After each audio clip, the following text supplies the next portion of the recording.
How many of your companies have at least one copier machine? Yeah. Now, if your company were to grow 10% next year, would you need 10% more copiers? No. If your company were to double in size, my guess is you would still only need one copier. So a copier is an example of a piece of equipment that is considered a non-variable asset. As our sales grow, we don't need more copiers in most cases, okay? Non-variable asset.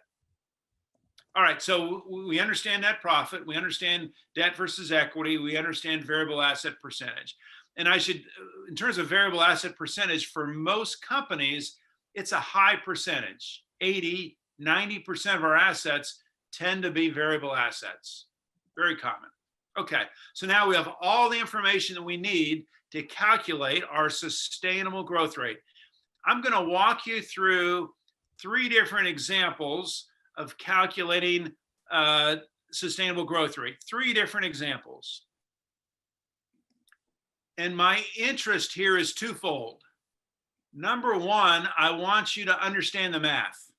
I want you to understand the calculation, because when we finish today, my hope is that you will go back to your company and calculate your sustainable growth rate.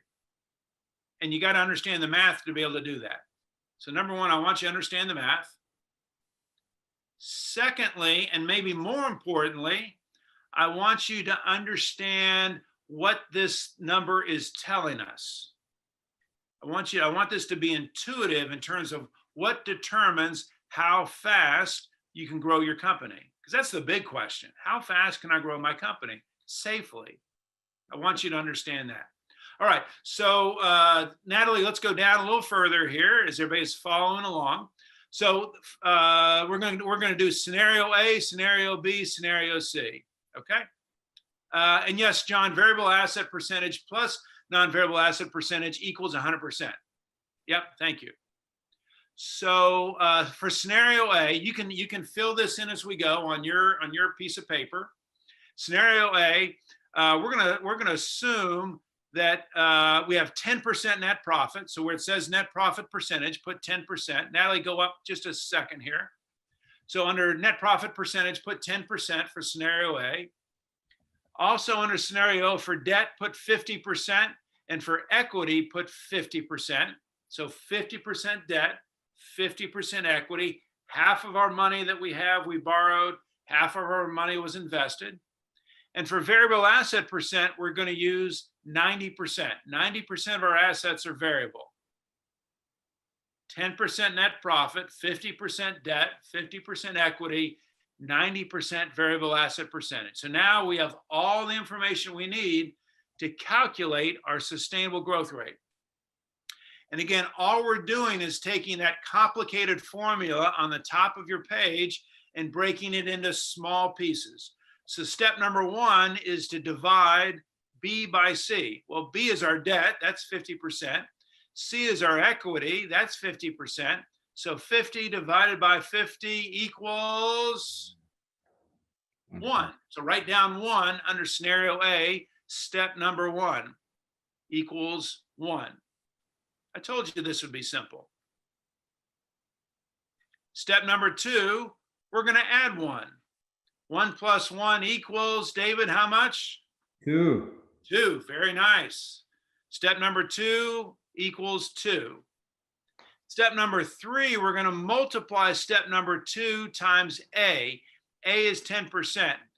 2 times 10% equals 20%. 20%. So step 3 is 20%.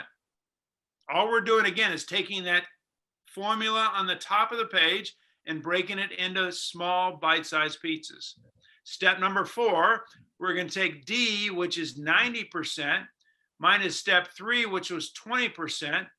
90% minus 20% equals 70%. So step 4, you should get 70%.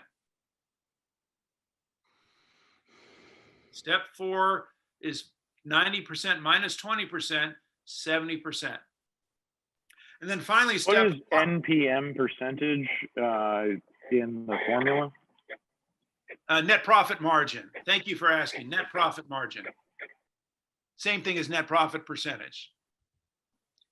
So then step 5 is we're going to take step 3, which we said was 0.2, divided by step 4, which we said was 0.7, or 20% divided by 70. And I'll give you the answer. The answer is 28%. 28%.